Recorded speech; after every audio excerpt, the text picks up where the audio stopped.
up here. This is a September 26th regular Planning and Zoning Commission meeting. The members here, we have all 7 here, which is good. We have a member that has rejoined the group, Don Michaelman over here, that was on for, I think, 11 years or something like that. He's been on a number of years, and then he took a sabbatical for a couple of years. Yavapai College, work on the foundation, yeah.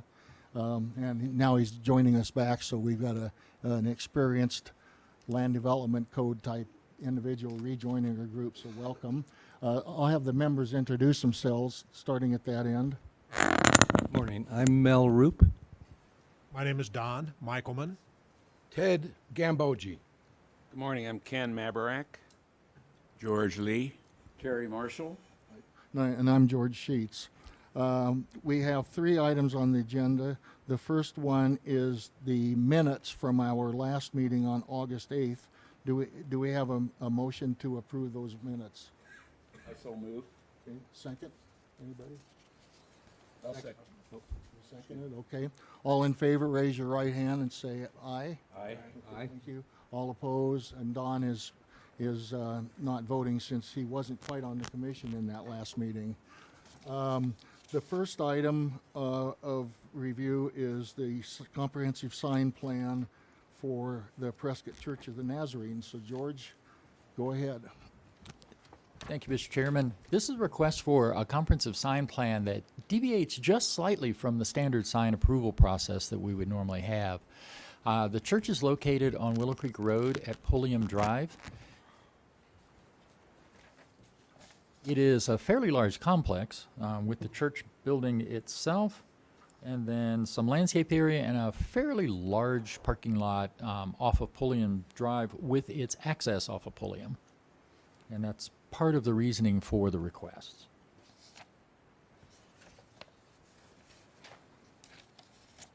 Just a little bit zoomed in to show the church building itself. It is a fairly large building. It is fairly close to the property lines. The setbacks in that area are roughly 10 feet from the outside edges of the sidewalk on both Willow Creek and on Pulliam Drive. There are some existing signs on site. This is the primary sign on Willow Creek Road. The existing sign is a relatively small sign back here. Under our previous sign code, that sign was limited to 5 feet in height and 24 square feet in area. So that's the current sign setback from the road right-of-way, partially obscured by landscaping, at least with the current landscaping. They have a proposed location to replace that sign, which is shown here.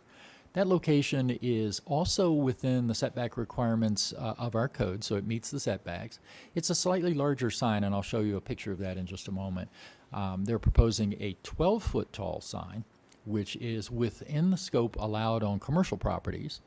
This area is not a commercial operation by the way our zoning code works. So they are asking for a 12-foot sign, which makes it compatible with other commercial uses nearby. And they're asking for a sign that's 39.5 square feet, where our sign code typically would allow only 24 square feet. This is a different look at it from the opposite direction to give you some perspective of the sign in relation to the building. So that sign would be placed here. Again, 12 feet tall and 39.5 square feet. So these are some renderings of the primary sign. They are proposing to have half of the sign, a fixed message, the name of the church, the name of the complex, and then the remainder of the sign would be a changeable copy, electronic sign, changeable copy, subject to our rules as set out in the Land Development Code for changeable copy signs. So the message cannot scroll or appear to move. It has to be a fixed change, and there's a 30-second requirement of having the message up for 30 seconds before a change to the next message. So they're subject to all of those requirements, but again, you can see the sign is a monument-type sign rather than a pole, and it's 12 feet tall. The second sign is the one on Pulliam, and it's primarily to direct traffic into the parking lot, which is a significant distance down the street from Willow Creek Road. So their proposal is to put that sign in a location that would direct traffic into the parking lot. So the driveway entrance to the parking lot is almost directly behind the sign. Someone coming down Pulliam would see the sign and be able to turn into the parking lot. More directional, but because it has the name of the church on it, it's considered signage under our code. That one is 5 feet tall and is 24 square feet, so it in fact meets all of our code requirements and wouldn't require any special consideration. But because the signs are a package, they have proposed them together as a comprehensive sign plan. And that is something we encourage for situations like this. So the proposal is for 2 signs, one on Pulliam Drive, 5 feet high, 24 square feet, one on Willow Creek Road with 39.5 square feet of message area and 12 feet tall.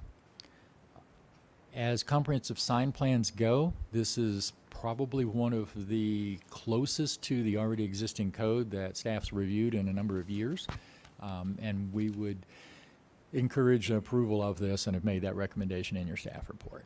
If you have any questions, I would be happy to answer from the staff perspective, and we do have a representative of the sign company here to answer questions about the specifics of the design. Mr. Thank you. Worley, Sir. I just want to commend the photography on the presentation. If A and B did that, that's one of the nicest presentations I've seen since I've been on the P&Z Commission. I'm sure they appreciate that. When the first drawing that you showed, the first photograph, it had the side of the church and it had the crosses. Was it this one? Yeah. Yeah, so the Do we signs not- on the we building don't are count not. crosses, do we? I mean, that's a symbol or... We generally do not treat them by themselves as a sign. So if they're only crosses attached to a church building, we don't. If they're incorporated into a sign face, we do count them as part of that square footage of the sign face. So the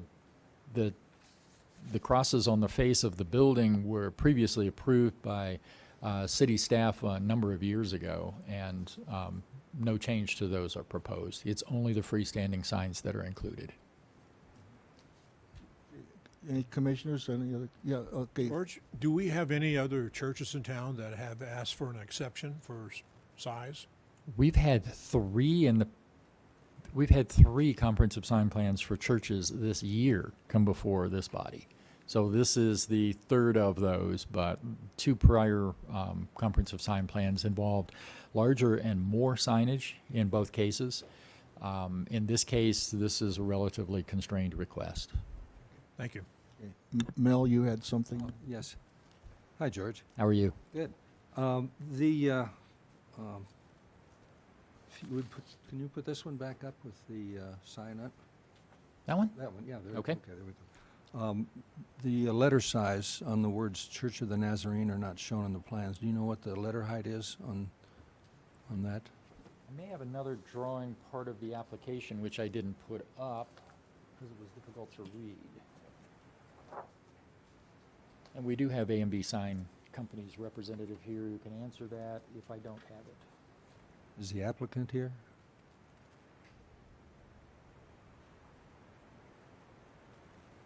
I actually do not have that measurement on anything. Can we invite Brian Wyrick from A&B Sign up? I think he can answer that Okay. question for you. That'd be great. They'll look about 12 inches is what those... Good morning. Brian. morning. Brian Wywick, 691 6th Street. Hi, Brian. No problem. I indeed do not either have that detailed information. I have the same drawing that George does. So looking at the overall size of the face at approximately 38 inches, the question is the size of the Church of the Nazarene lettering. Yeah, Is it that looks correct? like about 4 inches. Does that sound right? Yeah, I would say maybe 5 inches for the uppercase, somewhere in that range. Okay. But I do not have a scale drawing Oh, with my package. that's close enough. That's fine. Did your firm design the logo and the sign itself? We did not design the logo. That was provided to us by the client. It's a nice looking sign. Yeah, Both it nice is a looking. nice, yeah, they wanted it to blend in with the landscaping and the building design of the other buildings on the property, and we Yeah, tried It to, does a good job of doing that. We appreciate that. A lot of them we get don't. yeah, thank you. Yeah. I had a question about the location proposed for the sign. Could you put up that dark site plan?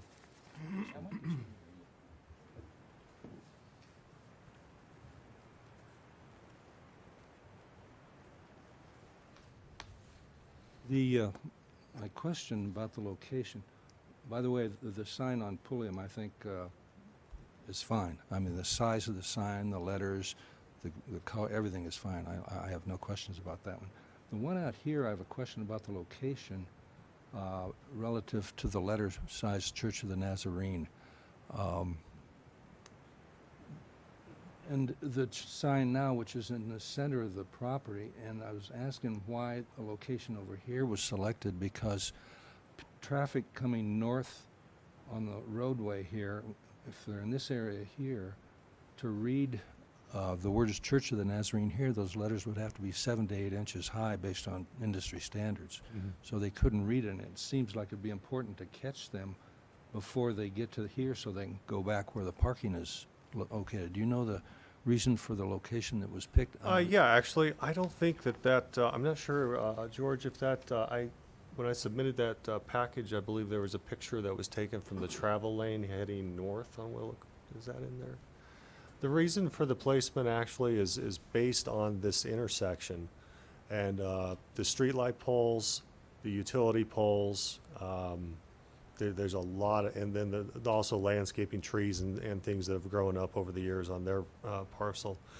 And basically you can't, the only clear line of sight to the sign is where we put it, to where it's Basically not right- behind all the traffic signals and Yeah. things like that. Well, the So that's basically sign- right through here? Exactly, yeah. Okay. The temporary sign that's out there now in front of the cross is pretty much in the center of the lot. I wonder if they consider that, because that has a clear line of sight, and that could be readable from the roadway before they get to Pulliam. I would suggest if they're happy with this, that's their decision, but I would sure recommend a location in the center where they could grab the traffic before they get to Pulliam Street. Yeah, well, it's certainly up to them. We did walk the frontage there and then drove up and down the road several times with the clients and based on where their existing sign is and the landscaping and everything. They basically thought that for their uses. And also the other thing is there is another parking lot right there. You can see the entrance to it just to the north. So it's somewhat kind of lets traveling public know that there is a parking lot there as well, although it is not their main parking lot. So Yeah, it and is it's not that entrance. it's not connected on site to the large parking lot, right? No. You can't get through there. Right to No, but that is where the church offices and everything are in that north parking lot there. Okay, thanks. Sure. Hi, Brian. Thank you for coming today. I'm once again going to be the bad sign guy. We have a pretty large building there, 30, 40,000 feet, maybe 20,000 feet. I think people know where the church is.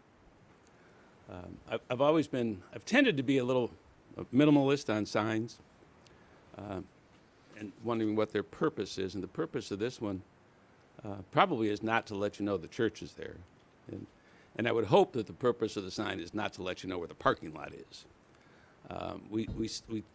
Last couple of sign issues we've had, they talked about we're trying to let people know where the doctor's office is. And, well, that's a lot to ask of a sign on a busy street and on a tough intersection. This intersection has caused some strife within the city. We had a case here a couple of years ago, a year and a half ago, about somebody that wanted to convert a house to a triplex. And they got turned down because of the traffic mainly on the turns on that intersection. My concern about this sign is the concern I have on all the electronic signs that we've put up in our community. We were pretty forthright when the new sign ordinance came in, that these message signs really are detrimental to the community in that they distract drivers. The whole purpose of a message sign, scrolling sign, is for people to look at the sign. And that distracts drivers. And the code said the signs have to keep the message, as George said, for 30 seconds. I don't see us being able, we have not been able to enforce it very well, at least to my knowledge. I've seen a few more of these signs starting to come up. I think we're facing an issue that's going to come to a head at some point with some accidents. We saw the accidents on Highway 69. That was the discussions that we had when that sign ordinance came in, that in fact that month or month before there was a death or two on Highway 69 by the casino, which had signs flashing and animated and just distracting drivers. Apparently we're not able to enforce our code on these signs. There's a locksmith guy, I think it was the locksmith guy on Sheldon, where the sign was changing every 5 seconds. It was a whole new message every time. We talked at the time about Yavapai College, and Yavapai College pulled a trump card on the city and says, well, we don't have to comply with our city codes. You knew that one. So they got to change their message several times. Now I see the VA on 89 is changing their message frequently. Even Embry-Riddle, who we all love and admire, is changing their sign more frequently. So I don't know how we go about that if we don't have code enforcement to enforce what the city found is a reasonable amount of time to give your message, and not to bombard the driving public. And we're distracted in the car already. I mean, some of us have spouses in the car. That can be a distraction. And we have phones, and we have panels on our dashboard. There's a lot of distractions just in the car. And I've got to vote against this because I think the purpose of this sign is the messaging that can change. I love the church. It sits there. It's a big building. We all know it's the church there. I think the sign, a still sign or a fixed sign, is great.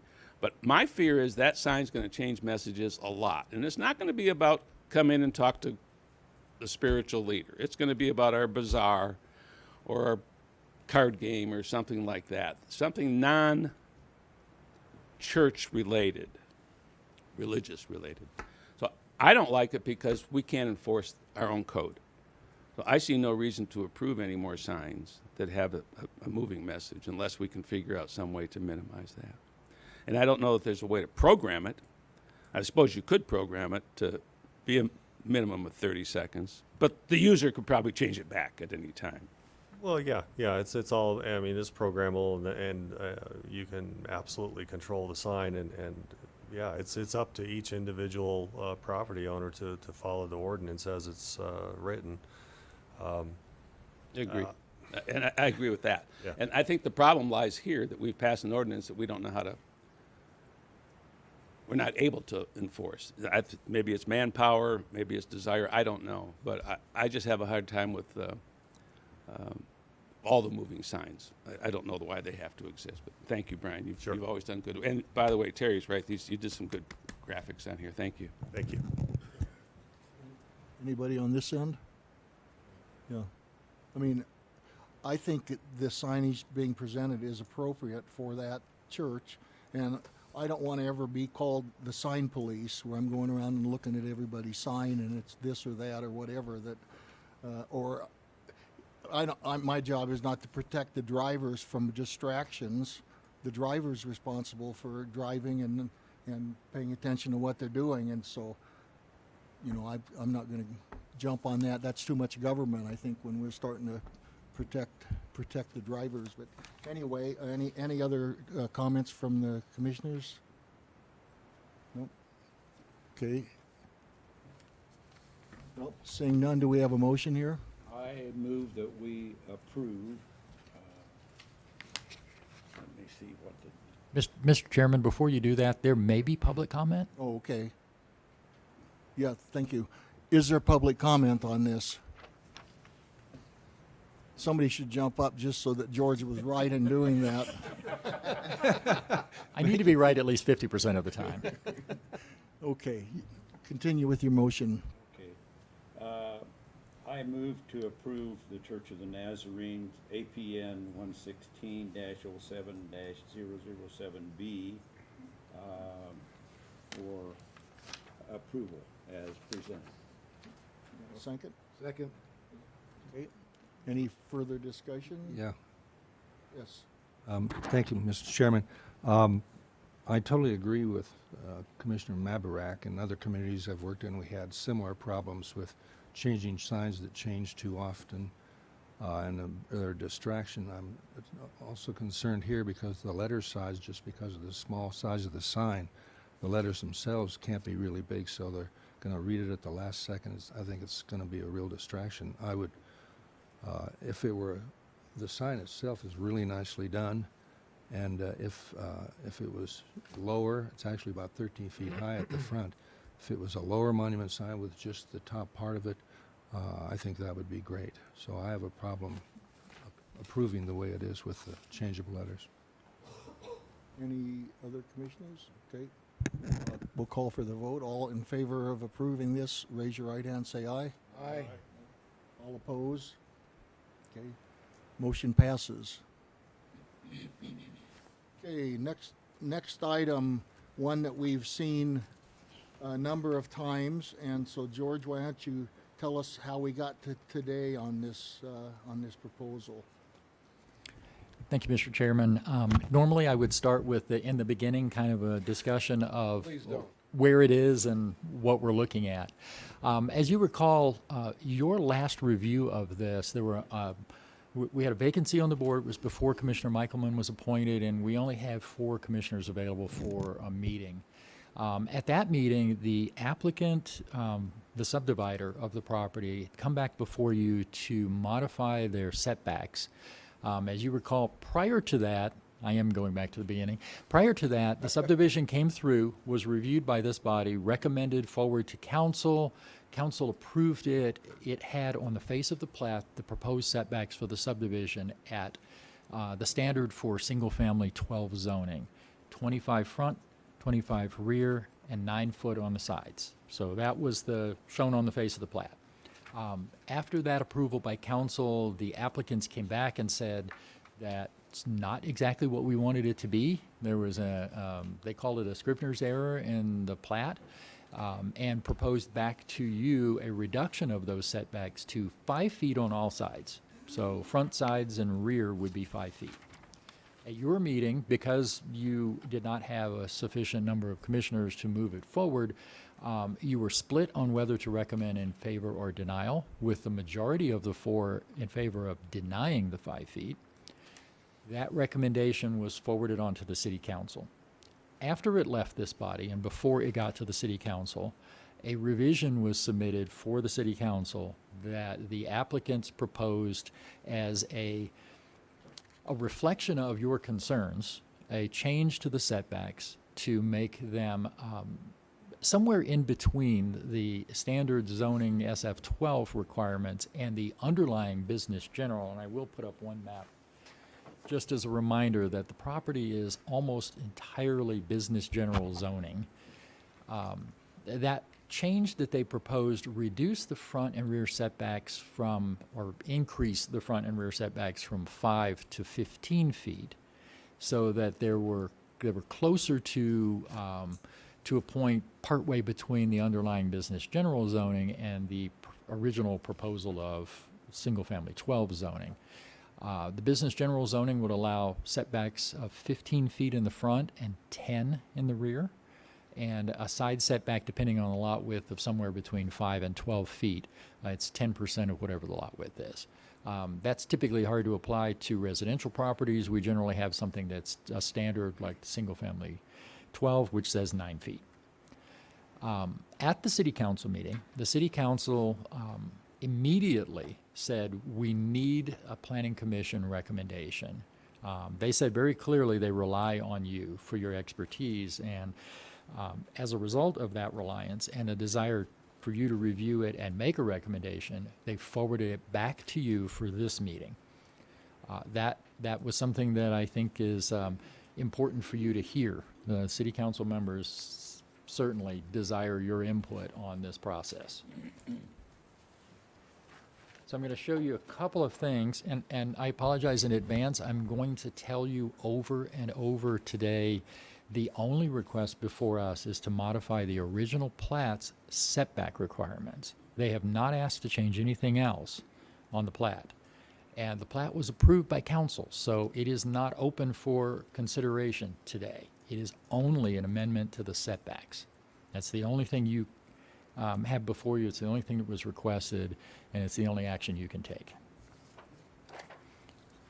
So I'm going to give you a little bit of a zoomed-in view. So this was the plat as approved. You'll note that the original zoning, business general zoning, the setbacks are shown here. So they told you what that was. They told you what they proposed, and this is what you approved. So that's 25 front and rear, 9 feet on the sides.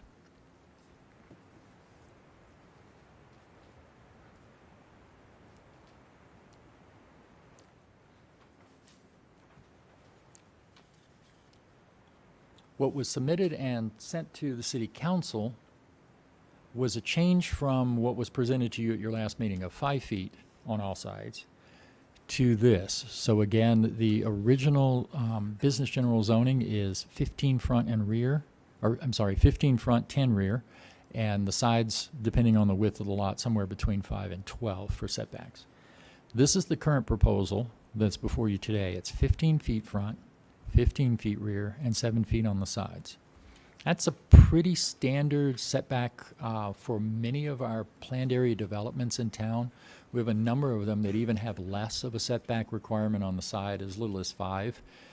Several in the Prescott Lakes area I can recall immediately that have 5-foot side setbacks. This request includes a limitation on the minimum frontage on the garage to allow the 22 feet that's required behind the curb to the front of the garage to allow vehicle parking in the driveways.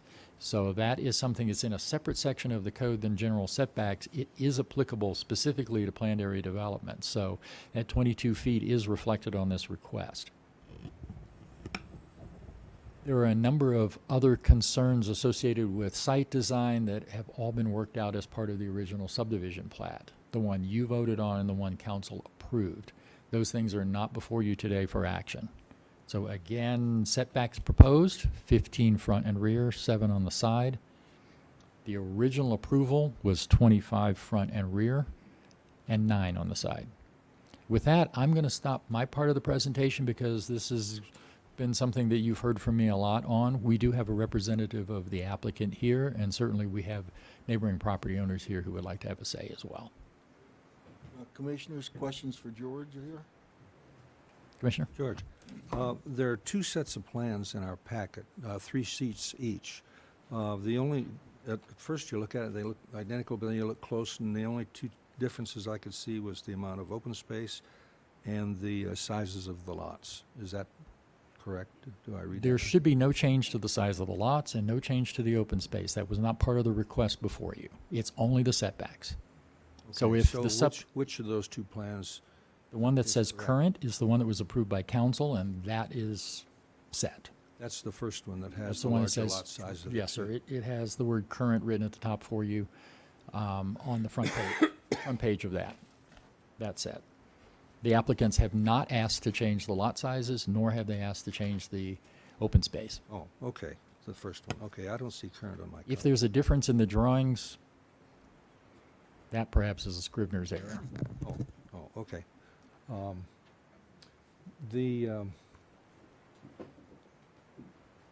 We appreciate the increase in the setbacks, since that was one of the major issues. There were other major issues that came up with regard to like open space, density, et cetera, but I understand we're not able to comment or give any comments to the city council on those issues, right? Because it's already been approved, right? Again, council has approved the plat, and the only request is to amend the setbacks on the individual lots, not to amend the plat. Other than this one aspect of it, the setbacks. Okay. Well, I appreciate this council, wants to know what we're thinking. And just as a point of information and speaking as one commissioner, would you put that, do you have this one on your, Yes. to put up? Is that for the, I don't know. yes, okay.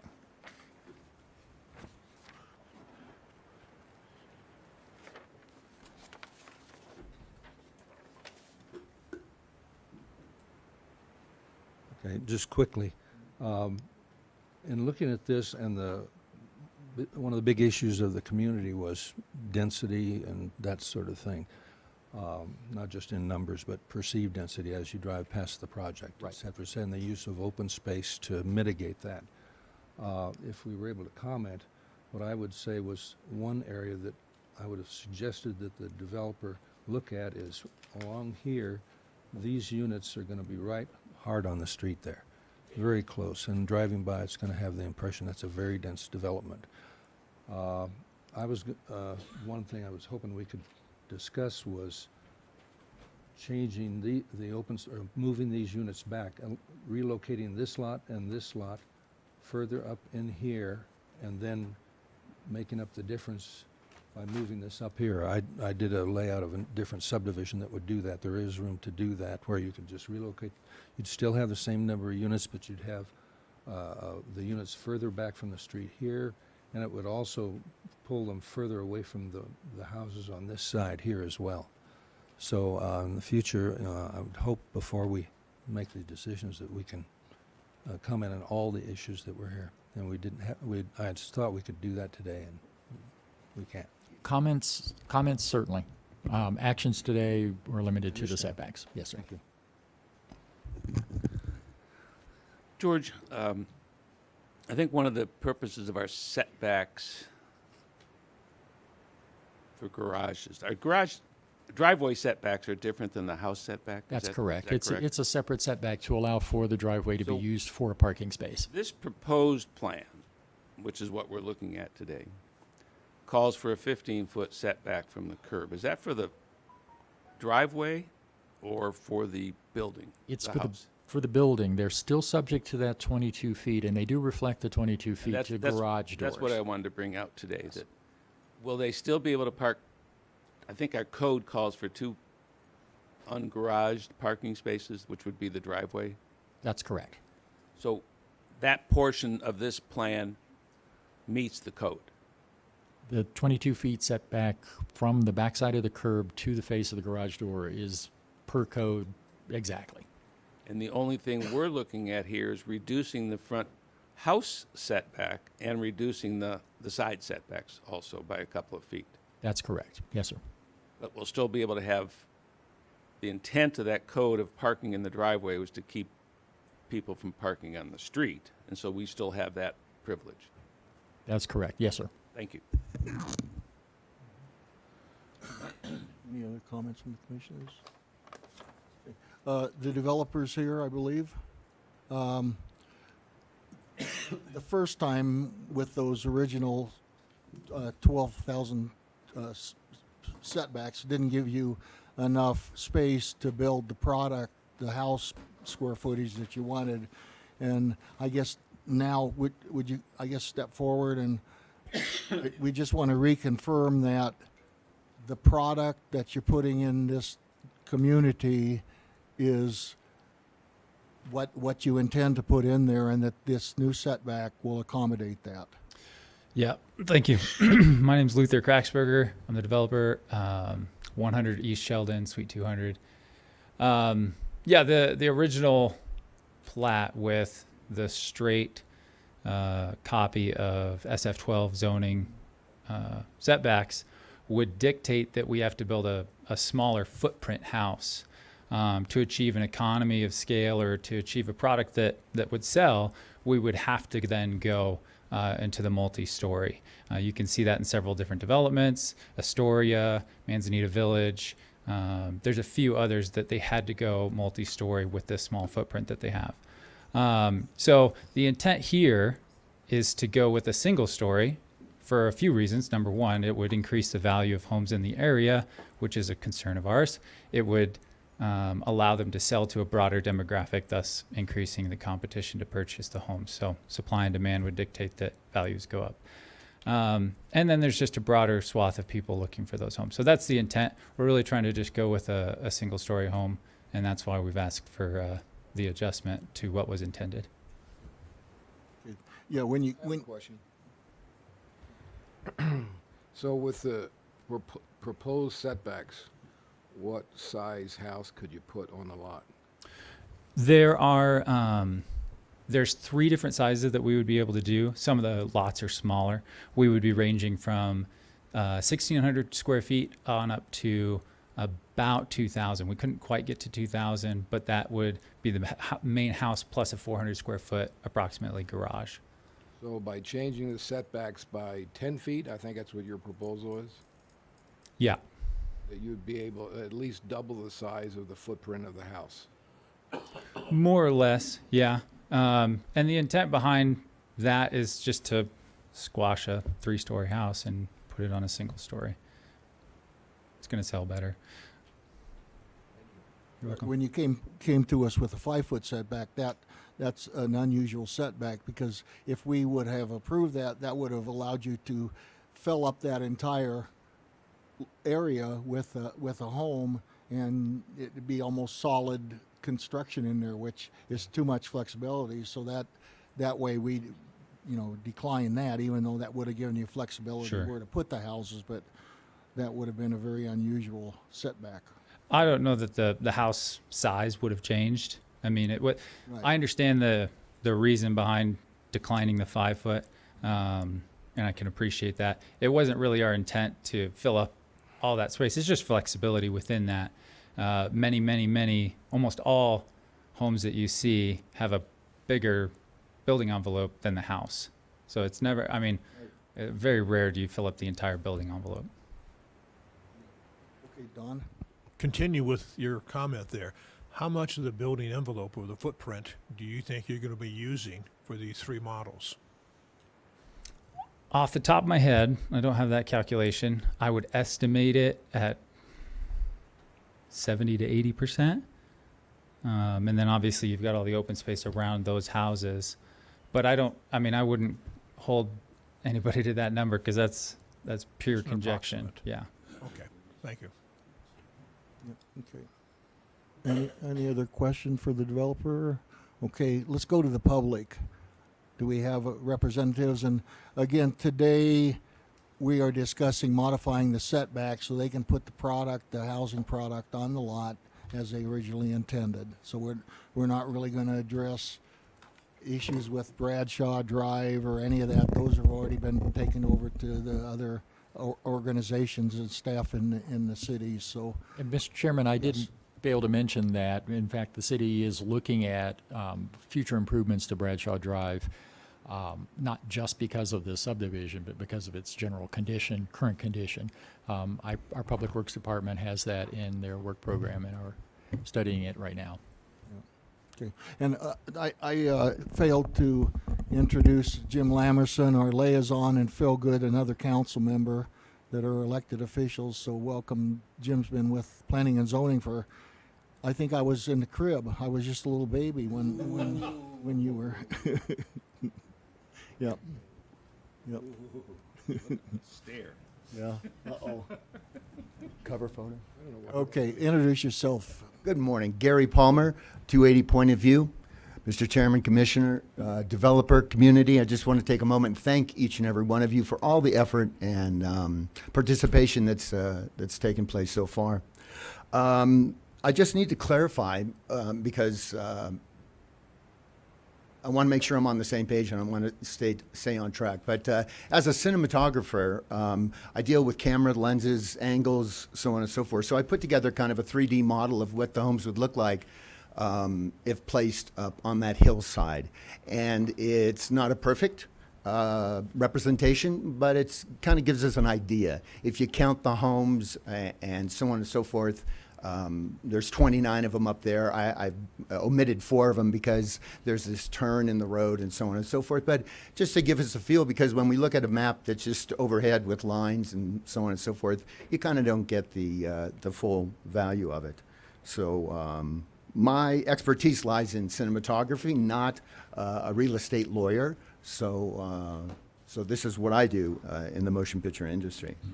If we go to tab 1, it talks about lot sizes and revised setbacks. So I think before I waste any more time, that there were 5 plots that were included in your agenda. And the last 2, go ahead, go to, thank you. The last 2 included different square footage. As you can see, the original plat that was good up until August 13th has 5,199 feet. And then there's 2 plots at the very end, which I believe is S2, and it has a 5,900 square foot lot. So if that is not on the table, or if that is not what the developer is intending to do, which is increase the lot length by 10 to 12 feet and the width by 2 to 4 feet, and increase the lot sizes anywhere from 300 to 997 square feet, then my presentation, you know, I can really wrap it up pretty quick. So I guess that would be a question for the Well, developer. I mean, that, we approved the original plan, and the council approved the original plan, so that's the square footages of the lots. As Not being increased, and in our interactions with the developer, the request that was submitted to you for the 5-foot change, the request that was forwarded to the city council for the 5-foot change, it was then modified, and this request back to you is strictly modifying the setbacks as shown on the plat. Not a change to the plat that was already approved by council as far as lot sizes, area of open space, or the dimensions of the plat. yeah, okay.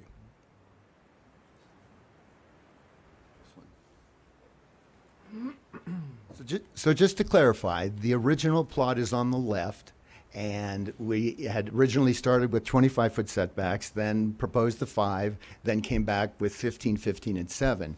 So moving forward, we're dealing with the plot on the left, not the plot on the right, with the red border and extended length and increased size. Is that correct? That is staff's understanding, yes, sir. Okay. So that makes a big difference. So if you go to tab 2, that would have, next one, thank you. Then all this information, you can pull it down a little bit more, a little bit more. Yeah, all this information means nothing because there's no revised lot square footage or open space change. We're still dealing with the original plot. Moving on to tab 3. Could I pause for a second? Thank you. Did I hear you say that you're concluding that the lot size doesn't change? That's my impression. I'm is- concluding that the lot size was not requested to be changed by this plat. The request was to modify the setbacks, specifically that one section of the front cover. The applicant did not express any desire to change the lots, the lot arrangement, or the area of open space. All of those things were previously approved by city council. Then how does a house footprint go from 800 to 1,600 square feet?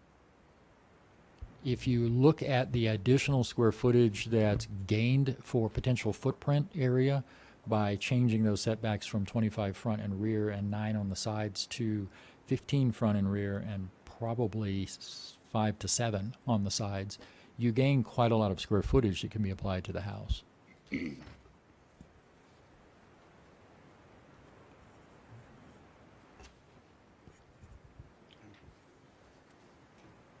So one of the 5 plots that were included in the agenda package was this one. And you can see the square footage. You can zoom in just a little bit more, please, George. Thank you.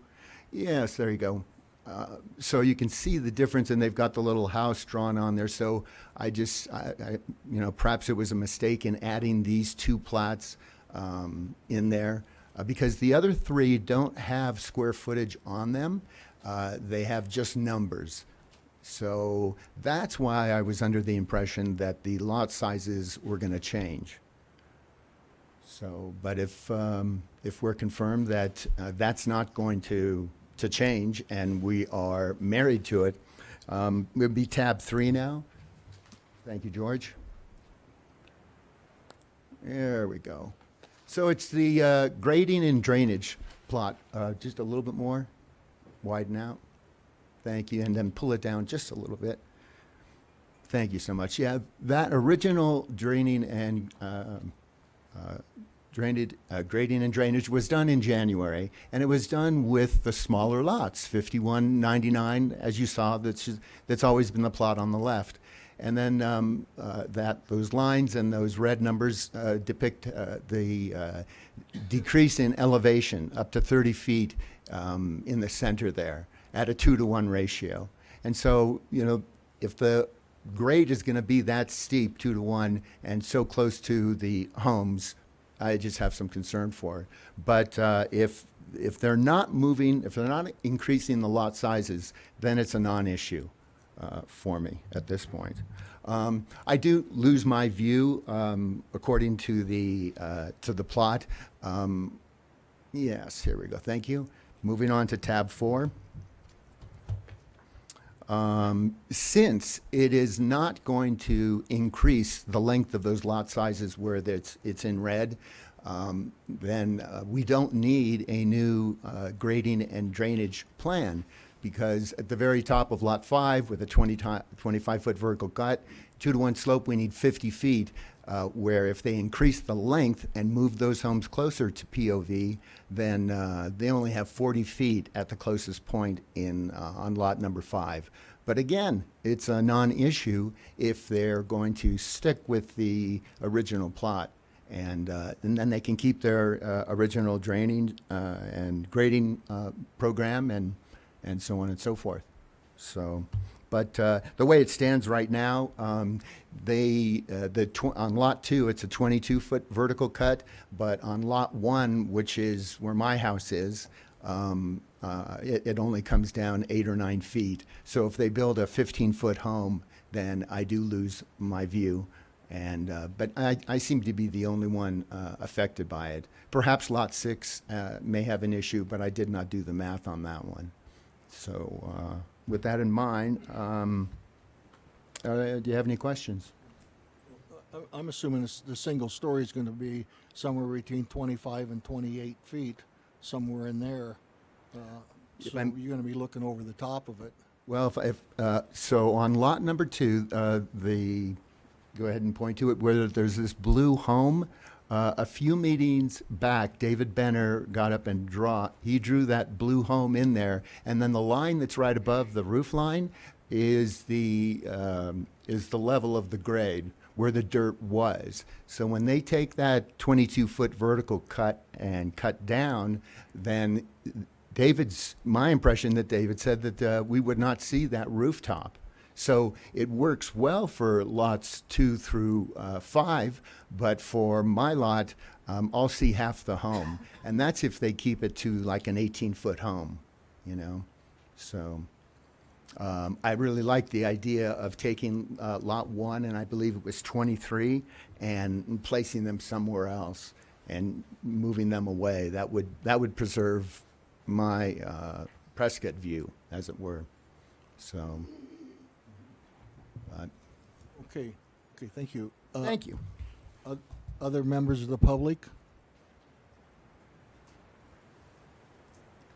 Yep, say your name and your location. Good morning, gentlemen.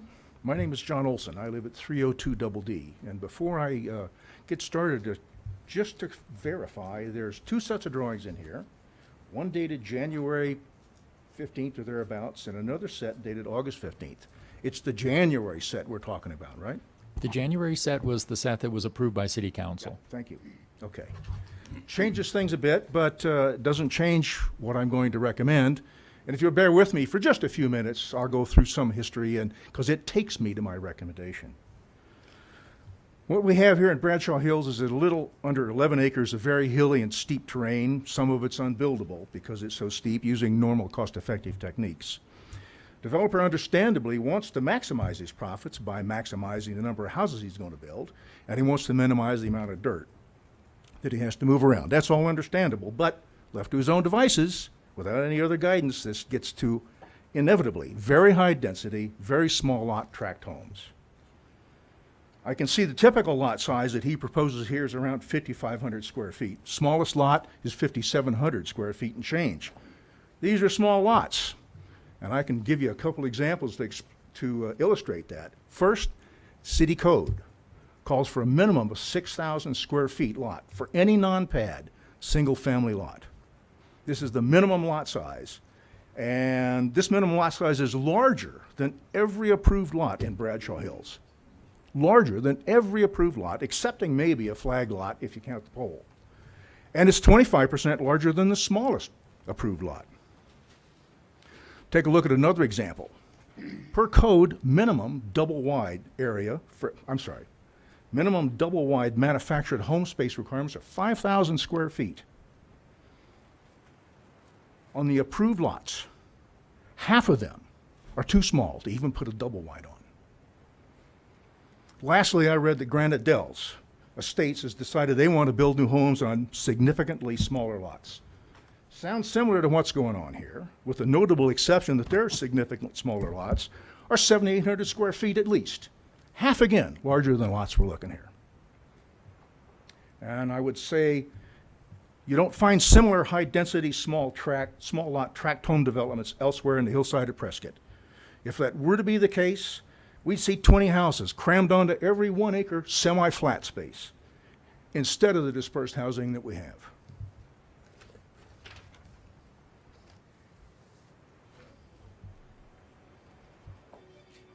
Trying to cut through some of this stuff. Property says, the developer says this approved design was based on an SF-12 pad concept, which is 3.3 houses per acre. That sounds good at first blush, but a little arithmetic shows this would allow for 35 houses, which is more than the developer plans to build.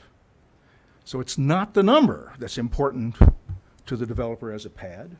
It's that a pad doesn't have a minimum lot size. But the thing is, this property isn't zoned as an SF-12 pad, so I don't see that that criteria has any application. More particularly, it's business general, so I'd expect that whatever the business general criterion is for single-family lot size should apply here. So I looked it up. Sure enough, section 4.7.3b1 says single-family lot in business general has a minimum lot size of 6,000 square feet. So I'm confused. How is it we're permitting a development whose lots are all smaller than allowed? The PAD overrides what you're speaking about in standard sizes. The PAD, you're concentrating your open space. Okay, so you have rezoned this as a SF-12 pad?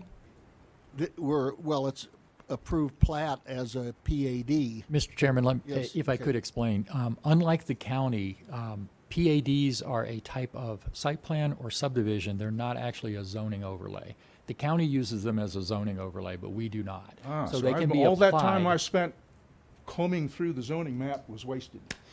No, not necessarily. All You right. actually have good information about the lot sizes and minimum requirements for standard zoning categories. Okay. The PAD allows a reduction of that depending on how much open space, reduction in setbacks and reduction in lot sizes depending on how much open space. And there are a couple of triggers. Okay, in that case, I've got some heartburn with the pad designation as well. Code, section 9.5.1 INH, says the purpose of a pad is to provide an environment of stable character in harmony with surrounding development. It also says it provides a more desirable environment that would be possible through strict application of other sections. I don't think this passes that requirement. The big problem with this development is the hilly, steep property is not a good fit for what the developer wants to do with it. I mean, he can torture the contours of the land, pushing dirt hither and yon until it finally hollers uncle. But the trade-off between peak profitability and a design concept that's in harmony with surrounding development is often a challenge. And that's particularly true here. It's a clear example of a self-induced problem. So I guess the previous approval, absent some kind of appeal process, is still a done deal. That takes you to the question before you. It's not your purpose to whip out a pencil and redesign the development. So I recommend that you disapprove the requested setback requirements. If you stick with what's already approved, Worst outcome is 3 smaller houses that are not jam-packed together. But there's a better potential outcome from disapproving this setback, and that is that economics might cause a developer to finally reconsider his design approach and go to larger and especially wider lots, by either enlarging his build area or reducing the head count both. Again, I recommend disapproval. We can only hope. Thank you for your time and attention.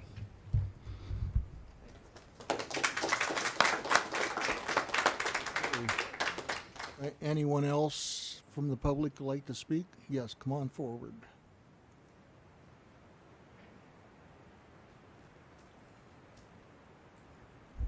Good morning. My name is Connie Barnett. I live at 306 Double D Drive. From my property, I see that whole hill, which is quite beautiful now. I have a question. Could you help me understand the concept of open space?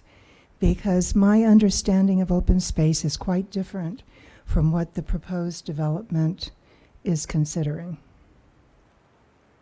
So we do have definitions in Article 9, the gentleman was quoting just a moment ago, of what can be included in open space. And open space is used in Prescott for several different things. It can be active use open space. It can be protective open space.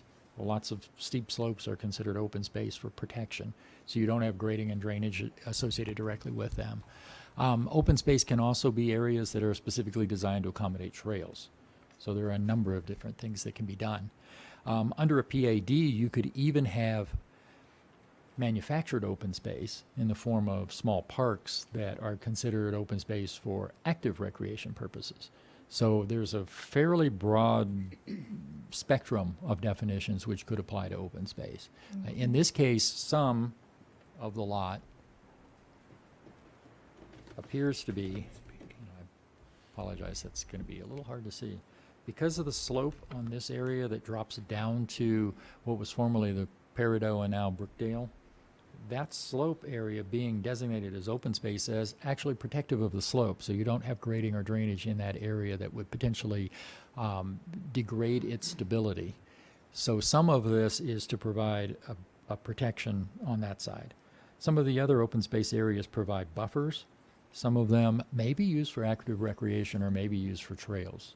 We don't have a trails map associated with the subdivision yet. That's normally something we get with the final plat. Okay.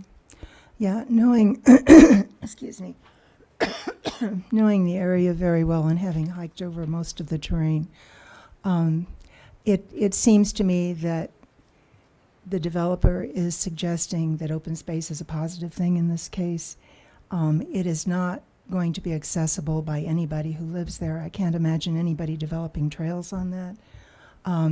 And unlike Manzanita Village, which has acres and acres of open space on which we have trails and people can enjoy nature as an extension of their own yards, this is basically, as I understand it, too difficult and expensive to develop on. And so it's just going to be there, and yet it's touted as a positive thing when in fact it has no purpose that's positive to the people who would live there. So, thank you.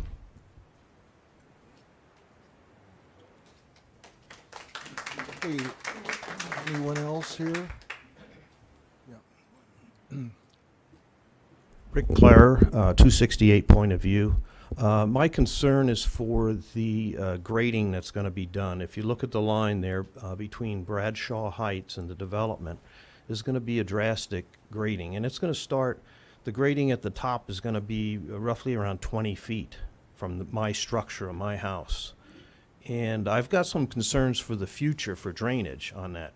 If it's not properly done and the developer doesn't have a firm plan for that, I really have some concerns for the future. In 5 years from now, if I start having a fall away from that excavation there, if they hit rock during construction, I mean, it's going to be right on my property line, 20 feet from my house. And if there's structural issues, who in 5 years is going to take responsibility for that? Are they going to push that off onto the homeowners association?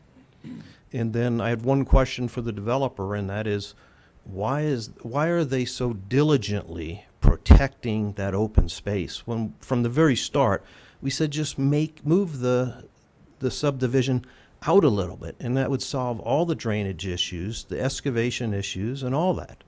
So I would say to decline the changes and have them go back to the drawing board.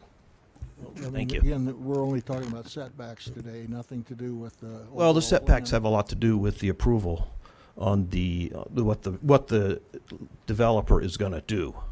I mean, if you deny the setbacks, maybe they'll move it out into the open space and increase the size of the lots. So, yeah, it does have something to do with that. Thank you. Thank you, sir. George, I have a question regarding something this gentleman just mentioned about the grading starting at his property line. That's my understanding is that grading has to start someplace back from the property line. Is that not correct? There are requirements for grading to protect the existing slopes. We have a preliminary grading plan that was submitted with this, but the final grading plan is something that would happen between this approval and the final plat going to the city council for approval. So our engineering department does a very thorough review of grading plans for slope stability and specifically for drainage and slope stability. In some cases, that may require retaining walls. It's very possible that this lot and this lot may need to have retaining walls along the back to prevent cutting into this hillside close enough to affect his property. So those things have to be done as part of an engineered grading and drainage plan that needs to be submitted to us, reviewed by our engineers, and approved by our engineers. So at least the one point this gentleman made about the erosion perhaps impacting it is going to be addressed. It will not. We will not have grading at his property line. The grading will be set back some distance, and it will depend on whether it is a slope or a retaining wall situation as to how far. But again, there are general engineering standards adopted by the city that have to be met by any engineering design of this. Regardless of what this plat shows. Regardless, they have to be accommodated with the plat.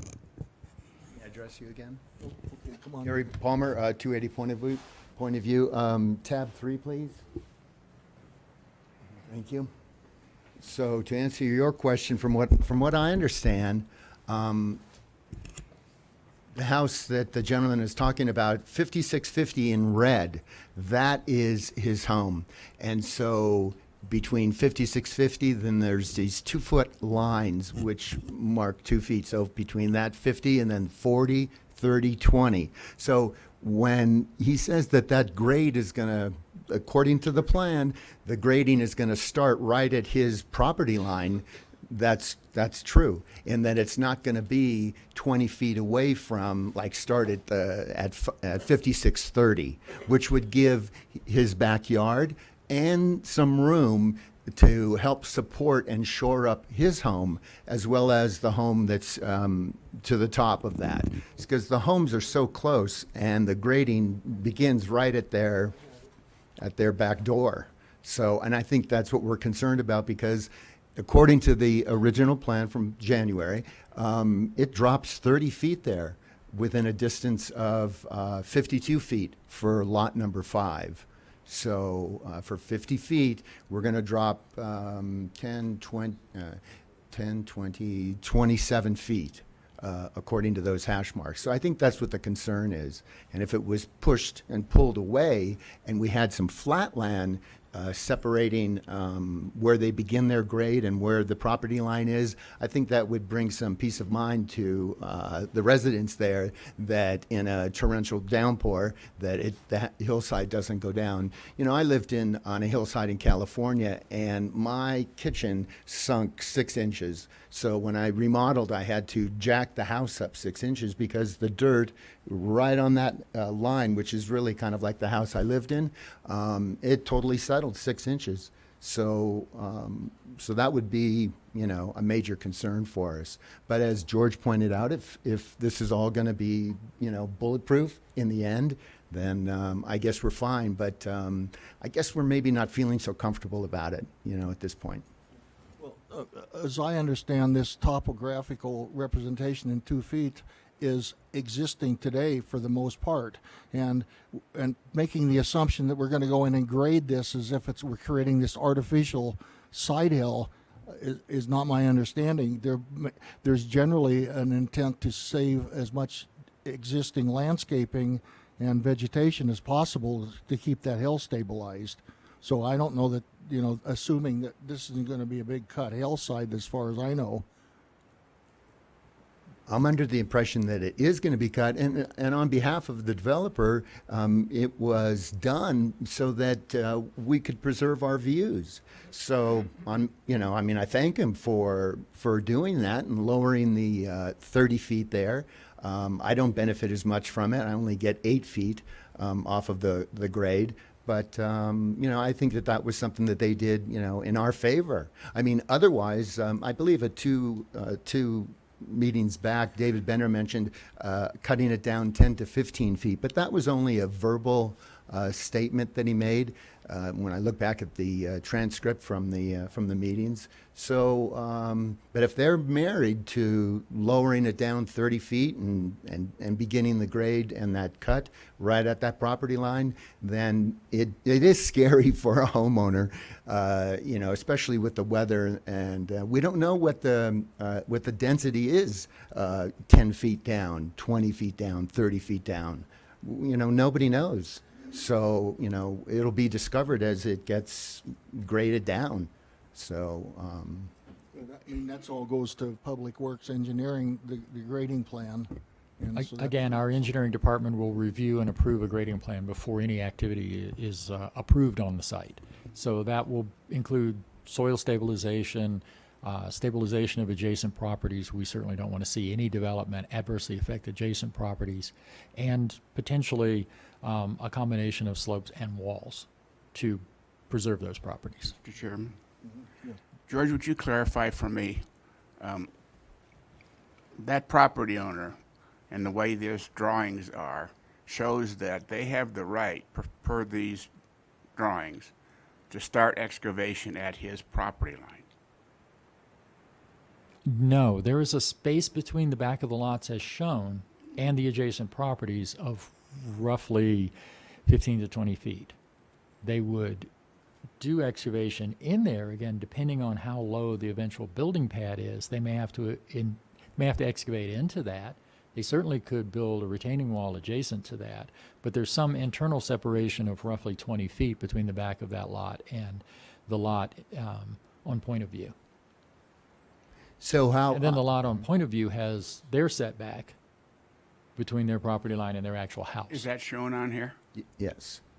If you push the picture up. If I could refer to my house, so if you could go ahead and push it up so that we can see lot number Before one. I do that, Okay. I just want to point this out. So there's a 20-foot PUE is a public utility easement that's on it's on your side of the subdivision line that runs north along there, and that house would have been set 20 feet back to stay out of that easement. So these properties have effectively a 20-foot side yard setback because of that easement. And then this space, if you look at that relative dimension, is roughly 20 feet. So roughly 40 feet before you get to here. Now, part of the problem with this discussion is we're dealing with a topographic map with the lots overlaid on it and not an actual grading and drainage plan. So this is not necessarily accurate. These dimensions are not necessarily accurate based on a more detailed survey of the site for those grading and drainage plans. So some of that may be clarified with the submittal of those grading and drainage plans. So how I came about with this was that I took that grading plot and then overlaid it, and in Photoshop you can change the transparency of the image that's layered above one another. And so I resized and twisted and angled and so on and so forth so that it mirrored what, like all those lines line up with the plot below it. So you can see the very bottom house, the retaining wall that they've built. It's the white line next to the home. It's almost 8 feet high, and then from the back of my home to that property line is 21 feet. So, no, I'm sorry, to your left. Yeah, right. So That dimension.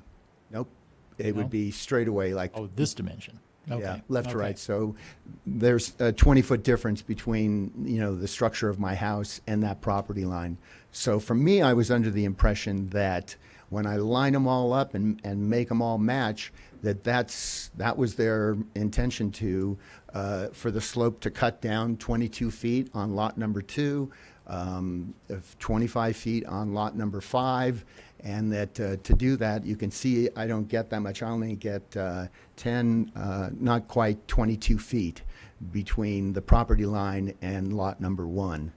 But so I only put this together to the best of my knowledge with what I know as a cinematographer and visual effects, so on and so forth. So to me, that's a mirror of what was there. So I'm expecting them to go to the property line and begin their 2 by 1 slope down.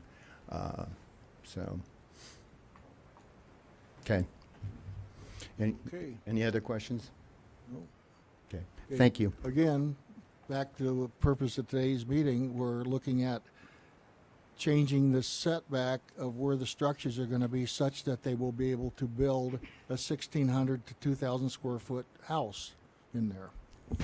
Okay. Yes. Hi, my name is Gary Souza. I'm at 304 Double D Drive. We're just dealing with the setbacks, but I don't think anybody is realizing that property that they're not building on it because there's a creek that runs underground there. No one knows how far or how wide. They have had that open space there for a reason. They can't build on it because it's unbuildable because the whole ground is saturated year-round. Summertime, doesn't matter how hot it is, that side of the hill is always damp. There's no way to fight a fire with the homes that they're going to build, and building a 5-foot or 10-foot setbacks doesn't leave enough room for anybody to go through and fight a fire, much less make it fire safe. They can't get into to maintain that property as a HOA. When the property does go bad, it's going to have a problem with not only the fire safety of it and the houses so close together on the setback, nobody's going to be able to get in. It's going to create a problem with that. It's going to create a problem with the water. They're talking about digging a hole in the ground, putting rocks in it, and draining the water on property. If anybody's been up there at all, you can see that property is unstable as it is. It's really hard to build on. Once you grade anything up there and you take away the land that's been there for a few hundred years, it's no longer stable. You can't put things back on it. You can't put it back up. You have to put up a retaining wall to keep it there and hold it. So what's going to happen underground is that stream runs through that side of the property right there, and that's the only reason they're giving it to us, is if you put another scepter of water in the center, water seeks its own level. What happens if that fills up and then it rains? And we wash out Bradshaw at the bottom? I can't get out. I'm trapped in my house until you regrade the highway. And there's just so many problems between the fire and the setbacks and making this look like just a home complex where you have everything that's surrounded, has trees around it. They're going to go in and cut this grade down, cut everything off. It's just going to be houses and cement, and that's it. Also, in the parking, everybody's worried about parking the 2 cars in. Nobody's talked about, you can only park on one side of the street. So if I decide to go over and see somebody there and everybody's parked in their driveways, great. But if somebody parks in the street, there's no parking. There isn't adequate parking for the people that are going to be there. I don't know. The code size, everything's been changed to accommodate the builder. We're accommodating builders and we're giving away the city. We're not, Prescott isn't Prescott anymore. It's going to be just like Phoenix. And we're working real hard at that, on crushing everything together. Crush everything together in Prescott Valley because you got a place to spread to. This is really our home and an area that you want to live in. I don't think I'd want to buy a house. I didn't buy a house for that reason in Prescott Valley with the setbacks so close. We've ignored all the state laws. You know that? there was an article in the paper, the State Forestry Commission said Prescott is in the middle of a forest, but that's okay. If it starts fire, we've ignored every state law and all of our zoning and everything else. I mean, it's there. We're going to get sued, and we're not going to have a town. If this town catches fire, it'll be in the billions of dollars. I'm moving. I can't afford that little bump in the tax.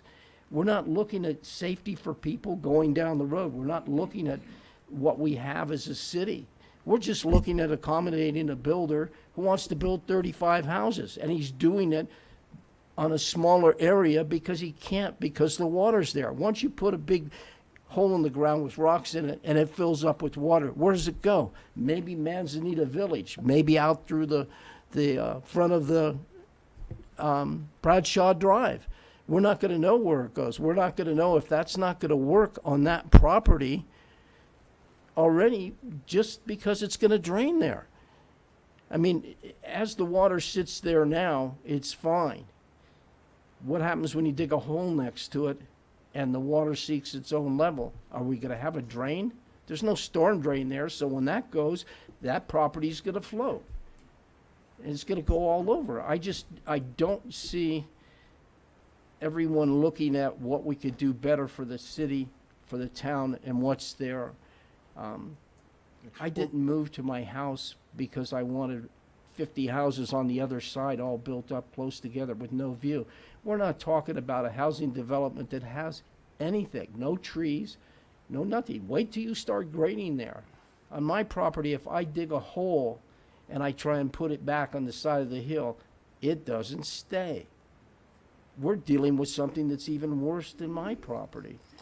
So, you know, We're not qualified to make no, judgments. nobody is, That's a but you're building letting department. something go through and saying, okay, fine, we'll just take the smaller setbacks, but nobody's looking at the fire safety on it. Nobody's looking at the water drainage. Where's all that stuff going? I mean, we need something around the houses. We need a housing development that looks similar to everything around it. I mean, do you want one of these developments next to your house? Anybody here live up there that wants to say, oh yeah, that's great, let's keep doing that.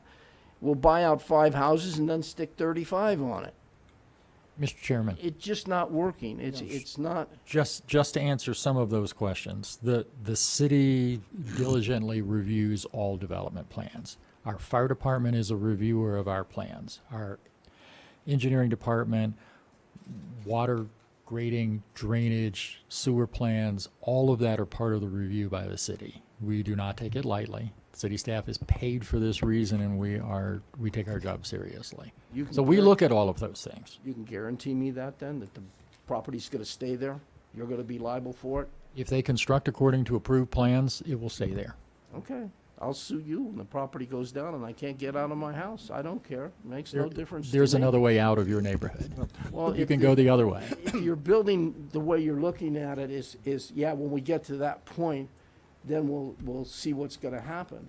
I mean, we're approving everything ahead of time instead of going to the actual, can we do this? I mean, we got a river running down one side of the property. It didn't get given to us. It was forfeited because you can't build on it. If he could have built on it, he would have put houses on it. And when we go in and start looking at that, maybe we would have started looking at how close the houses are to it. What's going to happen when you put this pit in the middle to the property around it that's filled up with water? Is it going to retain it all, or is it going to leak out someplace and take property with it? That works on flat land where nothing's disturbed. On a hill, the water can go out anywhere. It can go out in the bottom of Prescott has almost no flat land left. Pardon? Prescott has almost no flat land No, left. Our this engineers know works in how the to deal valley. with I this. don't see it working in the hills. But we have a lot of experience dealing with developers trying to do the very same thing. So our staff knows what to look for to make sure designs Okay. are adequate. So have some I'll confidence in our remember that. engineering department. I'll remember that. And Thank this, you all very much. I really this- hope you consider not okaying these setbacks and making a place livable instead of just crowding everything in. Let's make Prescott a city and not a development. Thank you. thank you.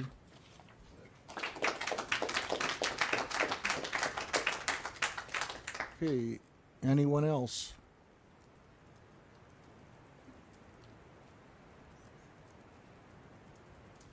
Hi, my name is Steve Lefkowitz. I'm at 256 Point of View. All I wanted to say was that the drainage plan that they said would be submitted, in this whole developmental process, I would say until that is submitted, that there should be not any approval today on this plan, because we need to know the whole picture of what's going to be going on prior to the approval. So, thank you. Well, the Planning and Zoning Commission only recommends based on the land use and the issues of the buffering, and the council makes the final decision. But again, we're very early in the process here. We're only talking about the placement of the units within the setbacks today, and a lot of the other items that are of concern here are really being addressed by our engineering staff and traffic staff and the whole group. So, right. Just as a resident of the area, this seems that over the last year and a half, it's been stumbled into almost. I mean, you've got 33 or whatever the amount of houses are, close directly onto my line. I bought this home because it was called Point of View. I'm going to be losing my view. And it just seems that there needs to be more consideration of the whole neighborhood, the whole bigger picture here, prior to making these types of approvals. And so I'm just hoping that you have an open mind and that you'll be able to take into consideration the bigger picture of the people that have bought these homes on Point of View Drive, working our whole lives for these things. Somebody comes along and wants to build 30-some-odd houses butting right up to our property. And I don't know why. I mean, there's been some surmising about that today, but, based on the water that's going underneath the land. I don't understand why the bigger picture isn't being taken here, where the whole area, the whole neighborhood, the synergy of the whole neighborhood, which is what zoning is all about, needs to get done. And what we're doing now is making justifications about why these 33 homes clumped up right to our line should be approved, and it shouldn't be. So, anyway, that's my point of view. Thank you. Again, that's already been approved by council, and so all we're talking about today is the placement of the home within the setbacks. Okay, anyone else from the public?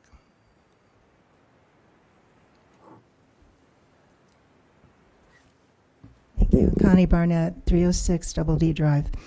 I just would like to make public my concern that the city standards are what George says they are. I purchased my home on Double D Drive in 2004. It was 4 years old. I refer to it as a 4-year-old fixer-upper. The whole slope has deteriorated. I had to have the foundation of my garage replaced because the drainage from the street was pushing out the back of the garage. This was 3 years ago at a cost of $25,000 out of pocket because insurance wouldn't cover it. And I finally, after 3 years of badgering the city engineer came out, very competent person. I was very impressed with him. But he looked at the street and he said the street is a disaster. He said, had I known this was here, I would have put it in next year's budget to replace the whole street. And so my concern is that the city has improved its standards since 2000 when my house was built. Thank you. Yeah, now soil tests are a requirement for all structures. And Mr. Chairman, the city council adopted a set of rules called general engineering standards about 3 or 4 years ago that are substantially more up to date as far as engineering practices go. My name is Barney Blashill, and I live at 244 Point of View. When this plan originally started, there were all 6,000 plots to build on. The Planning and Zoning Commission felt that it was not consistent with the neighborhood, said it should be somewhere in the vicinity of 18 or at least 12,000. Then the developer comes back with a plan that is basically less than 6,000 square feet. And now he's trying to figure out how to get the proper setbacks. Well, if it wasn't possible with the 6,000 that was rejected initially, it's hard to understand how we can compromise when you bring the lot size down and very few of them are over 6,000 square feet. Thank you.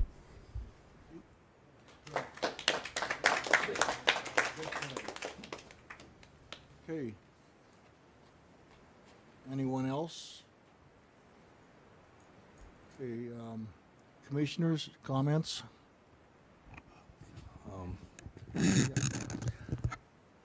You want to go?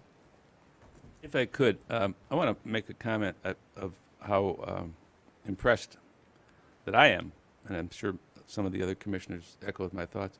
Your presentations today have been great, and they're heartfelt, and they're understood. I want to back up to a couple meetings ago. I'm the one that suggested and made the motion that this roughly 11 acres be built on the basis of SS-12 zoning. There was, for some reason, they didn't want to come in for a zoning change or whatever. So we said, the commission agreed to build the density of this subdivision based on SF-12. SF-12 requires roughly 12,000 square foot to determine the density. And it falls within that. You got 30 some odd homes on 11, 12 acres. So it's roughly the equivalent of an SF-12 density. The lot sizes was not part of that discussion at the time. So the number of homes was the basis for determining this at SF-12. That's what that is. That has nothing to do with the lot size, just to let you know that. But the comments I'm hearing today are pretty forthright. I haven't heard a whole lot that really is out of line. One of the things we have in that neighborhood is other subdivisions that apparently have more liberal, if you will, setbacks. I think a couple of the subdivisions have even less than what this modified setback is. They're asking to reduce the code by 10 feet on the back and the front, and 2 feet on the sides. Is that correct, George? They're asking to reduce what was originally approved. Again, with their current zoning remaining business general, the 15 feet on the front is what business general calls for. Correct. And business general allows 10 on the rear. So they're actually asking for a larger rear setback than the current zoning.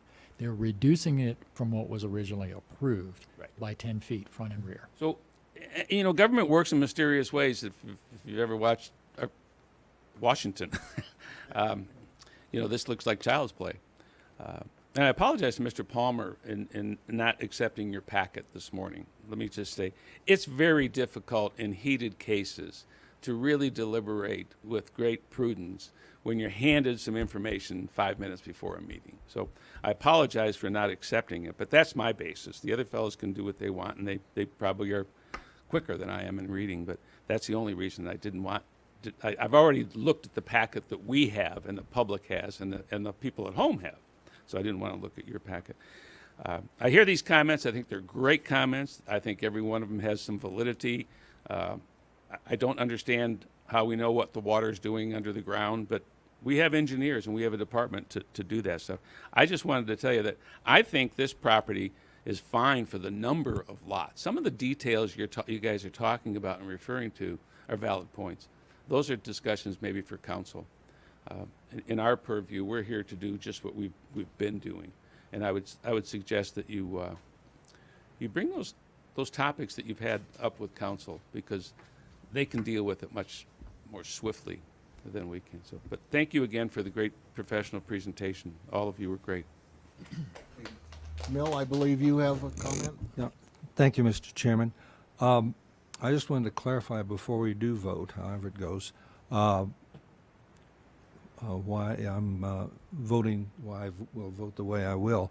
But I think something needs clarification, and that is the relationship between density and all these various standards, and how you can design a subdivision to achieve certain visual effects.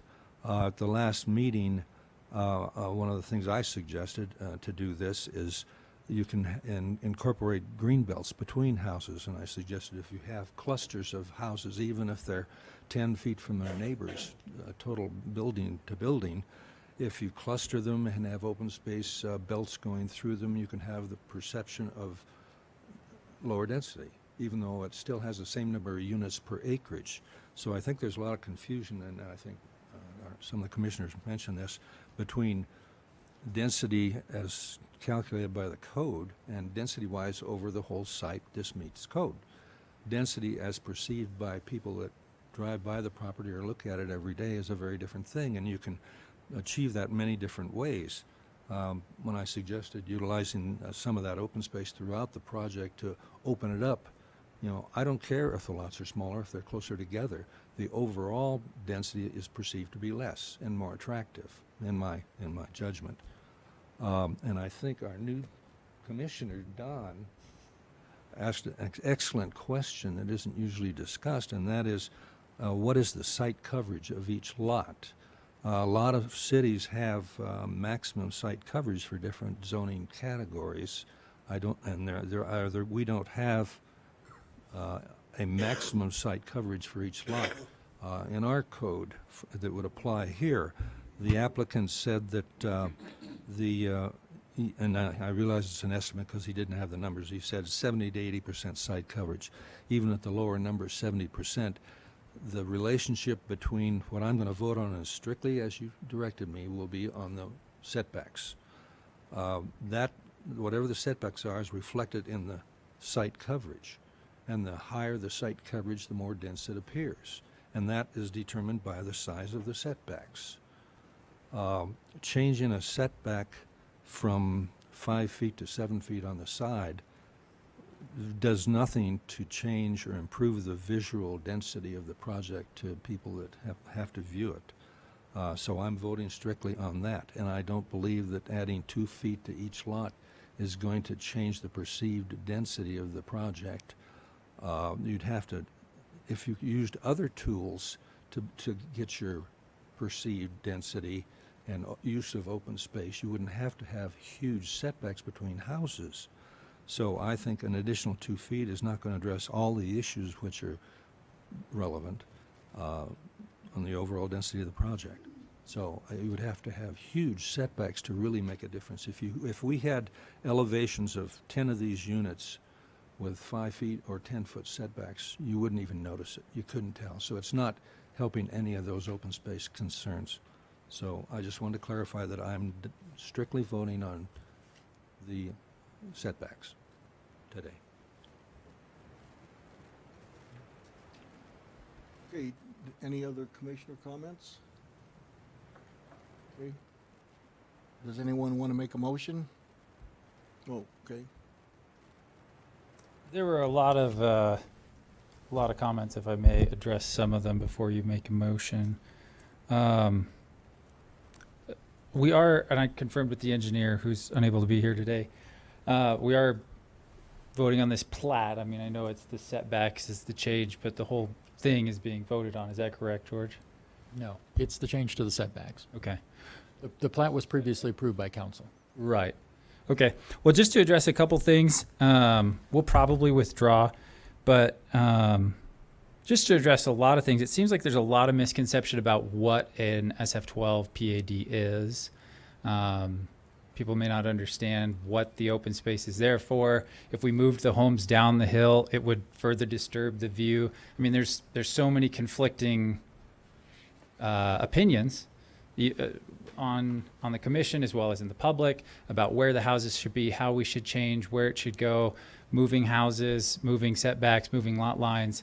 It doesn't seem like we're getting to a spot that's beneficial. And I'd like to just kind of point out a couple things.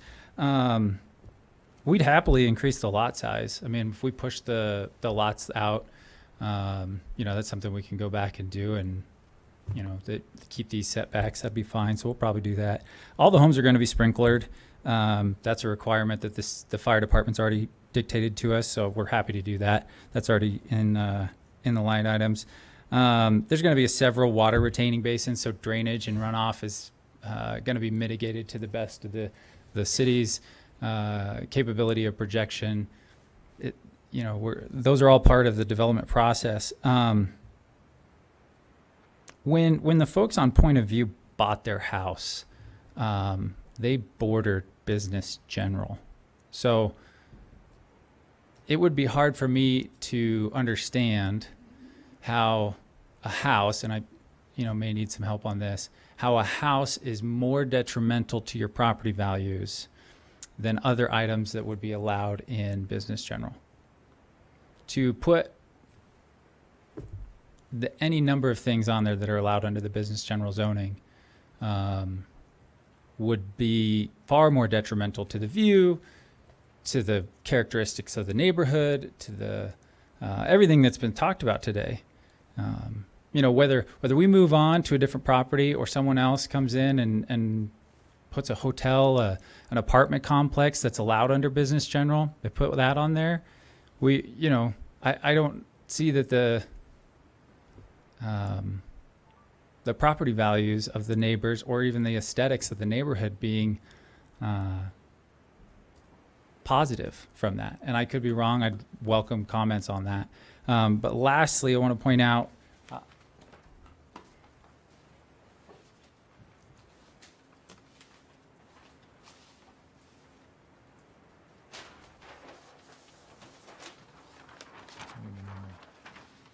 this section, and if we could fold it.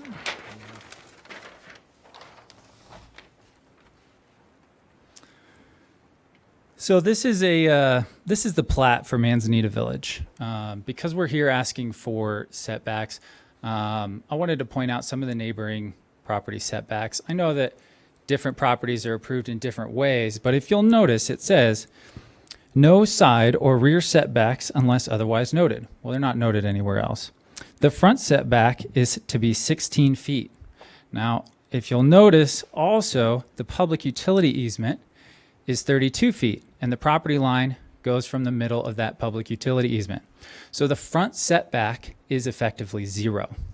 So a neighboring property, the point being, where a neighboring property, understand that that doesn't necessarily dictate that we get the same leniency, but the PAD in reflection of that is to say we're trying to conform with those properties around us. Now, I am going to say we are asking for the whole plat approval, everything that was submitted in your packet.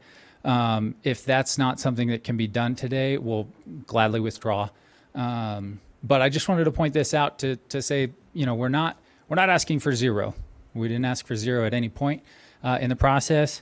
The other thing that I wanted to point out on this plat is that this is an SF9 PAD, and that's on this one.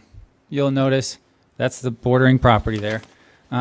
So we're asking for a lesser density. I know the number's bigger, but the density is smaller to our neighboring properties on the north and south, equivalent to that property on the east. Now, you're right. We have to leave all this open because it's not as buildable. So we are asking for equivalent zoning on the sides with the exception of lot size. That was based on the recommendation early on that SF12 would be a better, or SF12 PAD would be a better density recommendation. So all those things in place, if you guys are happy to ask any questions, you can. But again, we are asking for the whole plat in this case. So if that's not something that will work today, we'll gladly withdraw. Well, I mean, that whole plat was already approved. All we're talking about is modifying the setback. Yeah. It's already done. It's approved by council. It's a done deal. So, I mean, I don't know, George, can you address that a little more? I mean, we're not restricting them or any one way or the other here. The other aspects of the plat could be amended through this process. It just wasn't transmitted to us. It was not distributed for review of anything other than the setbacks.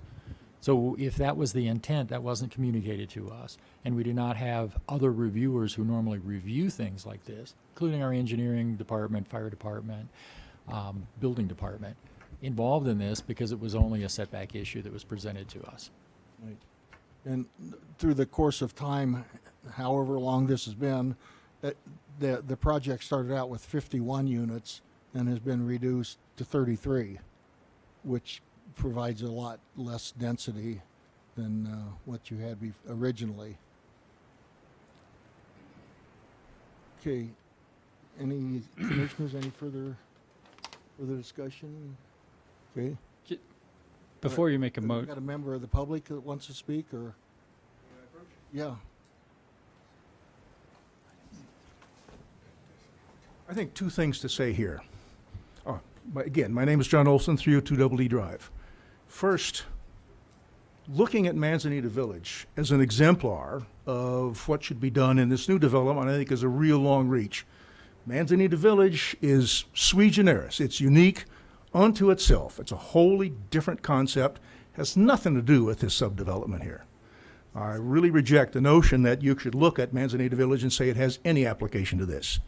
Second point, if you go way back, this was originally presented to you as a multifamily, high density, I think, or perhaps medium density. They had a lot of houses, the same concept as you in there with 30-odd houses. They also had some townhouses in there. And you guys said, bad idea, we think this ought to be SF-18. And then everything went poof and went away for a year or two, and all of a sudden they come back. If we like a pad concept, I would suggest to you that you were right. SF-18 is the right number. How about an SF-18 pad? 22 houses on this. Makes sense to me. Thank you very much.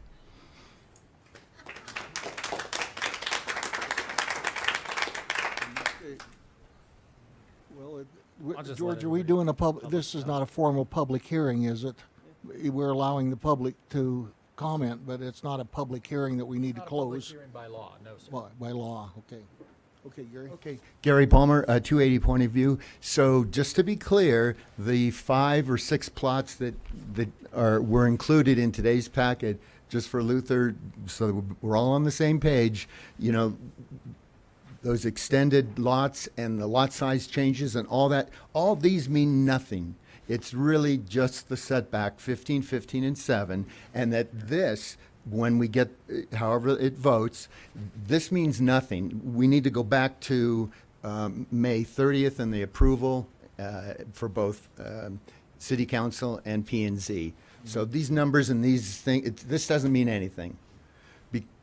Because like when you look at the very first one, which is what he has up right now, see, I've worked hours on this, and I know that my lot number 1 is 22 feet away. I can just tell because I've spent hours, days, matching and lining them all up. And so that plot that's shown right now, it's reflecting the 5,900 square feet on lot number 1. I guarantee it, if you were to put one up against the, let's see, that's S1, and you go up against S2 with a different date, look at the point on the corner. If we do this,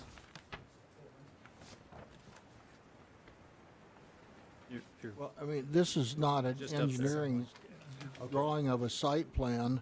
Okay, so- I don't even know that it needs to be to scale. okay, so I just wanted to make sure that this one, see the difference between that property line and the edge there is exactly the way this one is, and that's a 5,900 square foot lot. So it's only because I'm a visual effects cinematographer, and this is what I do. And so I just want to make sure that we're not going off of, this doesn't mean anything. We're back to the 5199 on lot number 1, which was the original lot sizes. So, Mr. Chairman, just for clarification and to help in future. The drawings that we have, if they're this size, they have been scaled down from a full-size drawing and are no longer survey accurate. You cannot get within feet on a drawing this size, scaling it or any other way, once it's been reduced. We require submittal, and our review at the city level is the exact scale drawing at 22 by 36. That's the standard size subdivision plat. So you can't get to the level of detail that we're trying to get to with these smaller size drawings. I just had a very brief conversation with Mr. Kraxberger, and I think he wants to talk to you a little bit about what their intention is with this submittal, because it may not be the same thing that I was aware of. So the intention, and I communicated with the engineer just to be sure, is a full plat renewal. And I'll point it out over here. That one? No, we'll go with these two. Okay. No, that's what he's got. This is the picture of what's approved through the city. This is a picture of what we're asking for. So we are asking for a full plat. If that's not something that's a comfortable or a change that you guys are open to, we'll happily withdraw and have staff re-review it. Could you point out the difference between the Sure, two? absolutely. Because I asked the engineer to point it out and text it to me as well. So if you'll notice here, there's a green belt. The green belt is not here.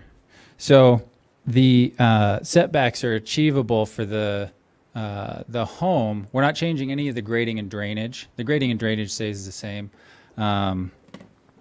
The slopes don't get affected. Everything stays. I think that must not have gotten communicated through to the staff. So if it's something that we need to readdress, we'll happily readdress. Just for my clarification, are we saying this is a different plat? Yep. The layout is essentially the same. Nothing changes on the layout. Or grading and drainage. Nothing changes. It's a lot line adjustment. I think it's still in substantial conformance, is it not, so that it could go to final plat with these minor modifications, but that would be done at a council level. We would typically have an internal staff review of all of the changes. Again, because this was submitted specifically, and you can see the red circle highlighting that was submitted with the application came from the engineer, not from us. We only review this for those setback changes. So we did not look at whether or not it affects the grading and drainage. And I understand that the developer's perspective is it doesn't, but we like to verify. So it wasn't distributed for review of grading and drainage to see that anything changing on the lot dimensions affects those things. The same with the street alignments, with a number of other things. The fire department would be part of that review. It doesn't need to come back through us, does it? Since it's still in substantial conformance with the original approved plat. Minor modifications to the final design of the plat, including changes to lot dimensions, can be done as a substantial conformance thing at the city council with the final plat. But it wasn't done that way. It was submitted back to revise the preliminary.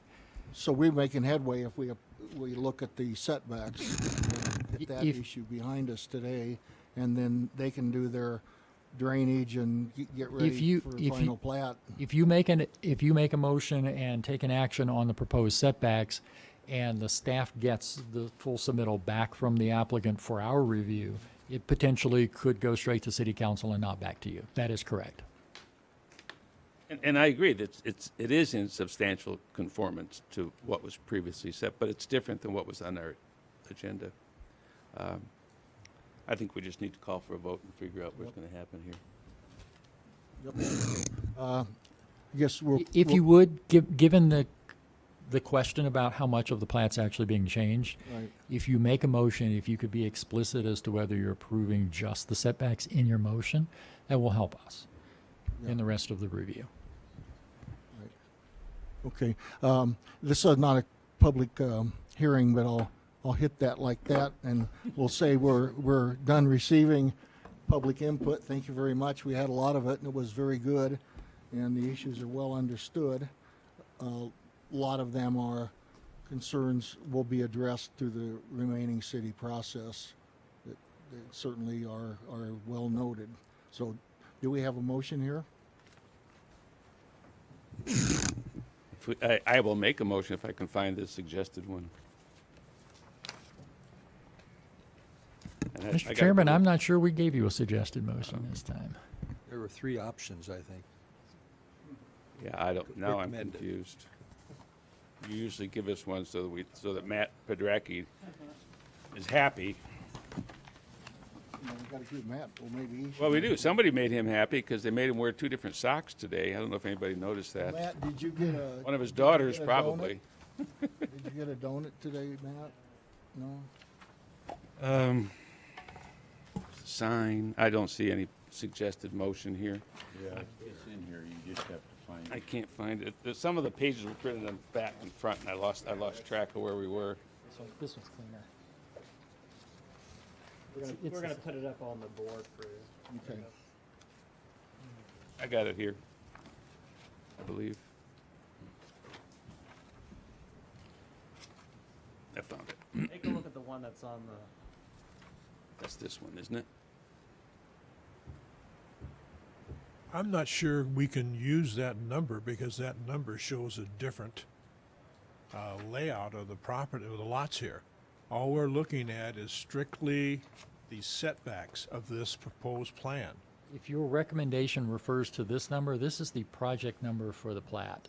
So you're only amending the setbacks if you make that motion, but it is an amendment to that. So if you refer to that PLN number, it will be clear in the record that you're amending the plats for that, or the setbacks for that PLN number. That's Okay.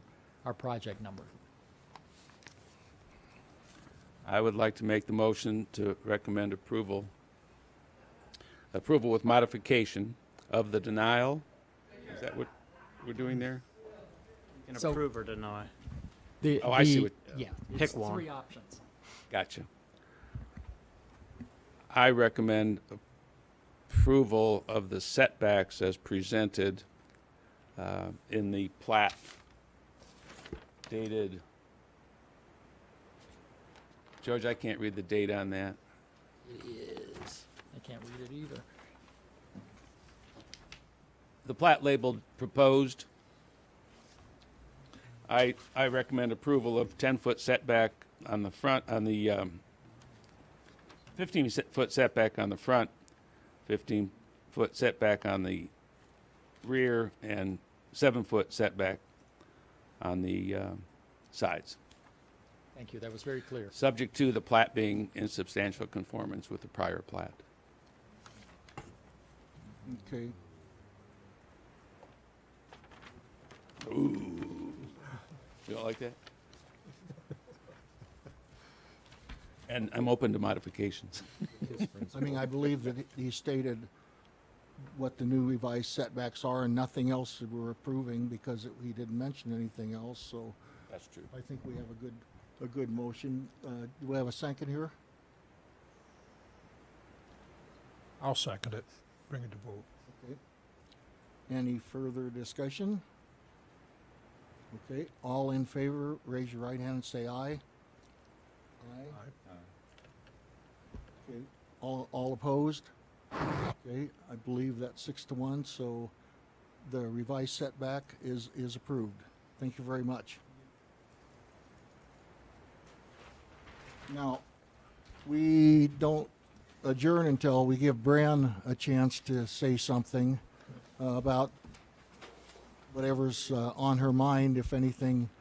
Oh my! She's been burnt out on this. I've got a lunch meeting. You got a lunch meeting? Yeah. Mr. Chair, thank Yes. you. Bryn Stotler, Director of Community Development. Thank you all, and thank you to all of the public participants today. This was a very good process, a complete process for a difficult case that's been before you for quite some time. We are preparing for you a legislative update that we'll deliver at the next meeting. We recently attended the APA conference down in Tucson and sat through some great legislative updates that affect land use in Arizona. So we are getting ready a short presentation to provide you at the next Planning and Zoning Commission meeting. And that's really all I have with regard to updates at this time. Thank you much. Thank you. We are adjourned. Thank you very much.